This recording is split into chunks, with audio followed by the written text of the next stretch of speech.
That is the front sight. Now, on a match tournament bow, you don't alter the rear sight for elevation, you alter the front sight for the elevation.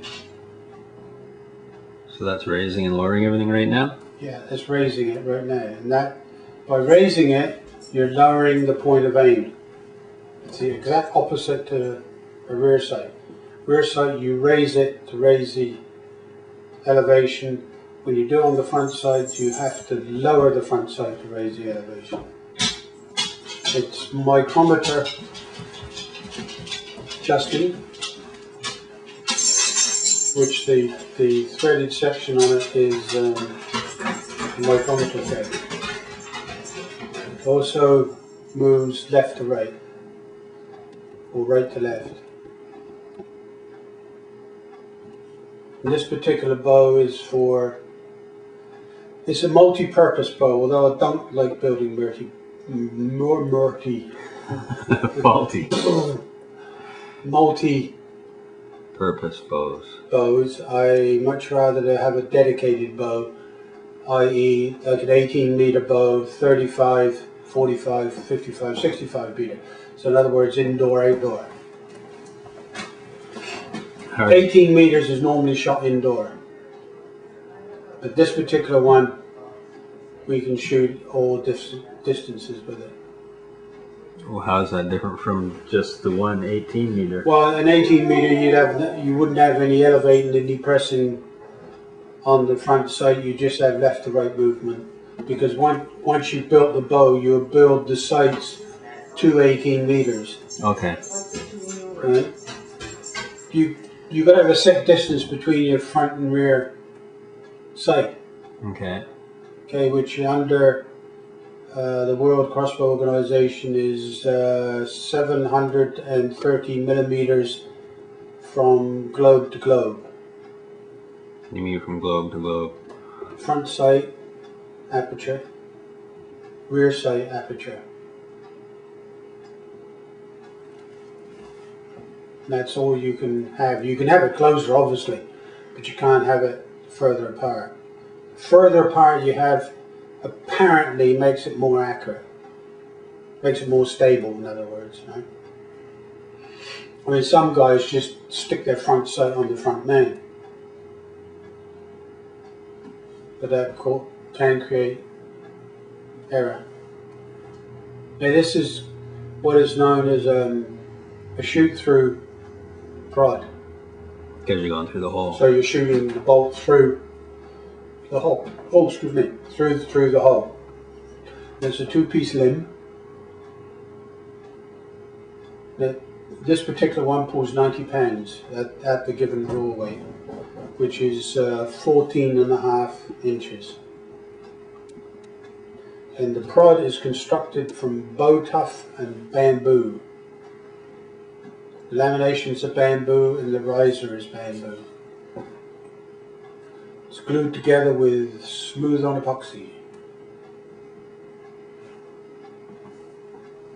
Now, the reason why we made it in aluminum is because once you've machined the aluminum, it stays accurate, it won't move. Whereas a wooden crossbow will move.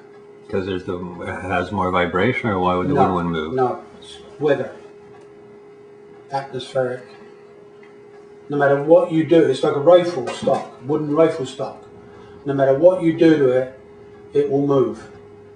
Like in the seasons, in the Pacific Northwest, where we live, the ambient moisture content is 12%.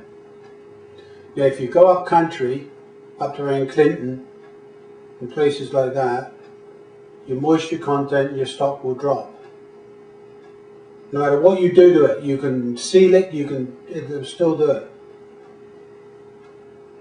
So this is always a superior, more accurate. This is always stable, it won't move.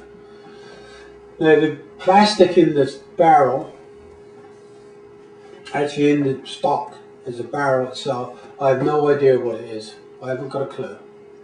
I had it sent to me from Australia and this guy swears by it. So I put it in mine and it works beautifully. Later on we can show you I've got parts of the track machined out. The reason for this being is to cut friction down.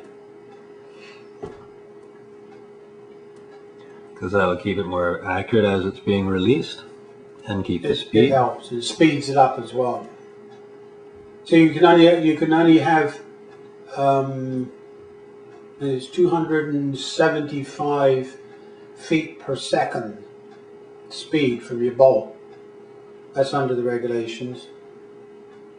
If you go over that, then you're illegal. So you can, unless you're very careful, go over that. Even with a 95-pound boat. Of course, again, it depends on the bolt weight too. I mean, if you're uprating, say you're uprating 280, the easiest way to that is just to make your bolt heavier, and that'll slow it down. What they're trying to do is to get everybody on an equal footing. You know, if you're a crossbow manufacturer, you can afford the utter best of everything, which gives you a huge advantage over some poor guy who's got kids, you know, got a wife and family, loves to shoot, can't shoot because he can't afford the high-end crossbows. Yeah. But what we're trying to do is to prove that you can have a high-end crossbow without spending a great deal of money, if you're prepared to take the time and do it. That's what our other videos are going to be, on how to make this stuff without spending a lot of money, and put you in a competitive zone. But like I said before, there are certain things you can't make. You just haven't got the knowledge or the skill or the machinery to do it. I.e., like the bow tough on the Pro. There's just no way you can make that without a great deal of outlay of money. Already started on, because your new idea will completely screw it up. Yeah. So you gotta wait till you start on the next one. But when I was in hospital yesterday, or the day before yesterday, whatever, I completely redesigned my crossbow.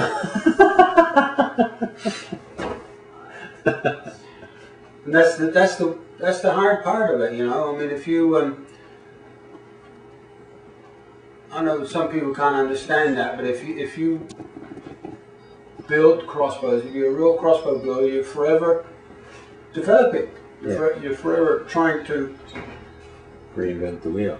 Yeah, that's basically, actually what you're doing is you're looking for the Holy Grail, you know, and whether you find it or not is another matter. And I think if you can pick up an item that you've built, whether it be a crossbow or a cabinet or whatever, and you say that's it, that's the Grail, then you failed, because you never reach that end. There's always room for improvement. Oh yeah. Always. Then there's always somebody who's better than you around the corner, regardless of what you've done. So you have to be better than them. So you go back to reinventing again. So that's why you live where there's no crossbow makers around, so no one is around the corner. Yeah, because I'd have to go and beat them up all the time otherwise, you know. So. Or shoot them if you can make one that would work. If I could make one. That's the other problem with building crossbows, or shooting crossbows, or building crossbows to shoot yourself, is getting one that can really shoot. I've never achieved that yet. A